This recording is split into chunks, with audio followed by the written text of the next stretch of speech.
Nagsisimula na naman ng isang bagong umaga. Muling Nanonood pa rin po kayo ng Go Negosyo Talks Meet the Vice Presidentiables Forum. Sa ikalawang bahagi ng ating programa, tapatan na po tayo, isang panelista, isang kandidato. Sasagutin ng mga kandidato ang tanong ng ating panelista sa loob ng 90 segundo pa rin.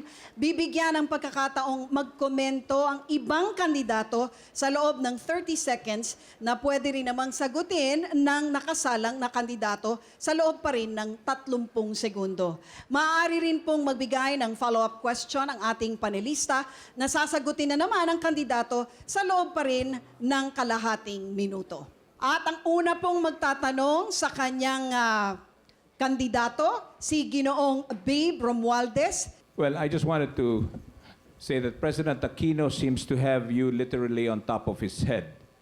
He criticized you even with the way you dye your hair. He says, or he blames you for the delay in the passing of the BBL.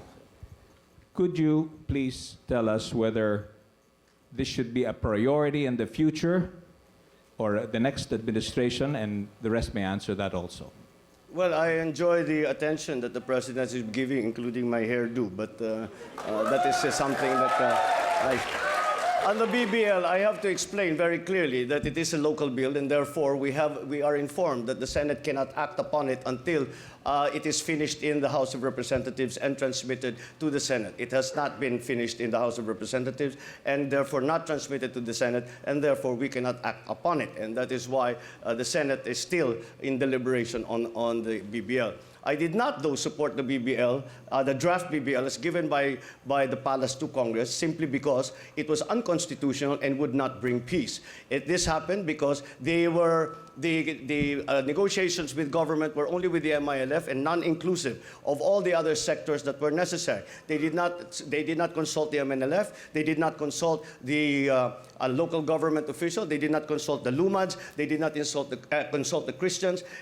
Only the MILF, and that's why I proposed a substitute bill, which had incorporated into it all the comments and observations that were made in the hearings that I instituted to give them, all these other sectors, a chance to make their opinions known. And I believe that the substitute bill that I filed will be one that will be constitutional and will in fact bring peace to Muslim Mindanao.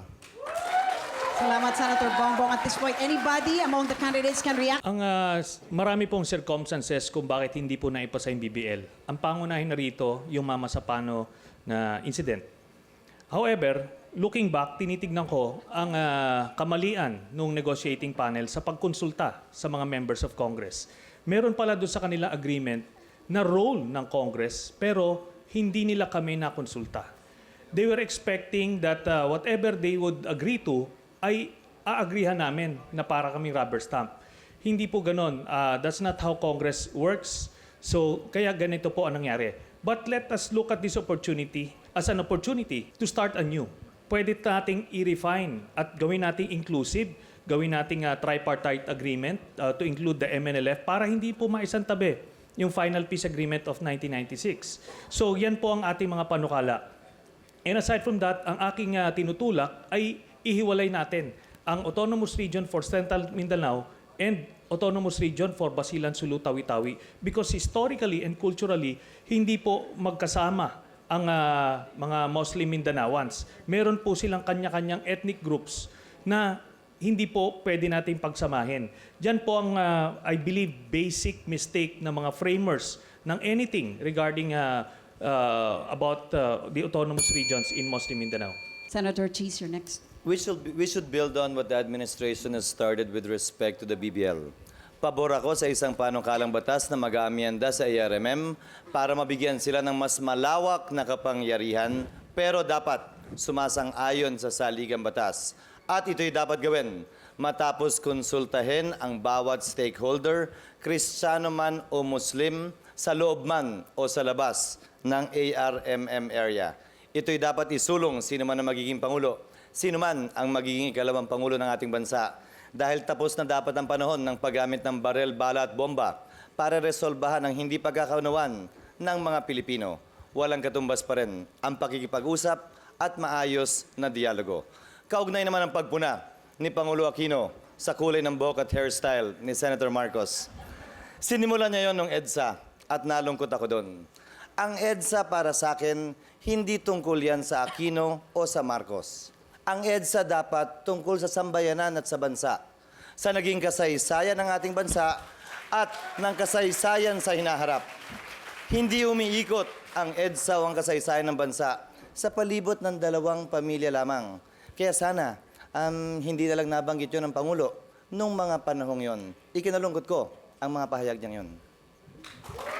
Congresswoman Leni Robredo, your 1.5 minutes starts now. Ako po naniniwala ako na kailangang hanapan na natin ng lasting solution yung problema ng peace in Mindanao. Hindi pwedeng bumalik tayo dun sa dati.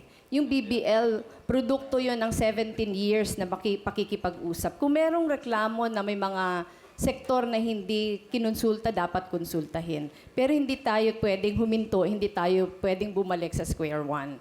Marami ng buhay yung binuwis, marami ng efforts yung nilagay dito, napakarami ng tao ang involved. Tayo naman po parati tayong bukas basta mas may magandang panukala. Pero hanggang walang magandang panukala, ipagpatuloy yung usapin papunta sa katahimikan. Sa akin naman po yung EDSA, hindi po yun personal kay Bongbong Marcos o personal kay Pangulong Aquino. Pero yun ay pagbibigay ng hustisya sa maraming naging biktima nung panahon ng martial law. Yun po, pagbibigay po ng pagkakataon na yung sinasabi pong mga nanakaw na salapi sa ating bansa, dapat maibalik. Kasi dapat po yun sa Pilipino. Hindi po yun personal, nalulungkot din po ako pag naging personal po yung usapin. Senator Bongbong, you might want to react to that. I, of course, respect the opinion of the Congresswoman, but I would just like to point out that the PCGG has been in existence for 30 years with precisely that mandate, and that is what they are supposed to have been doing. And so all of these cases are in court, and whatever the court decides, we, as should everybody else, obey the court orders that are given. Na-mention po kasi kanina yung PCGG sa kanyang mga court cases. Si Senator Jovi Salonga po, nung siya pa yung PCGG chairman, na-estimate niya yung loot na 5 billion to 10 billion US dollars. 170 billion pesos pa lang yung nare-recover natin. Meron pong ilan na kasong pending, meron pong dalawang may judgment na pero hindi pa din nababayaran. Galing po sa court ng Singapore, galing po sa court ng US. Alright, maraming salamat po, Congresswoman Leni. At ipagpapatuloy pa po natin ang tanungan. Huwag po kayong aalis. Magbabalik ang Go Negosyo Talks. Meet the Vice Presidential Forum pagkatapos lang po ng ilang sandali.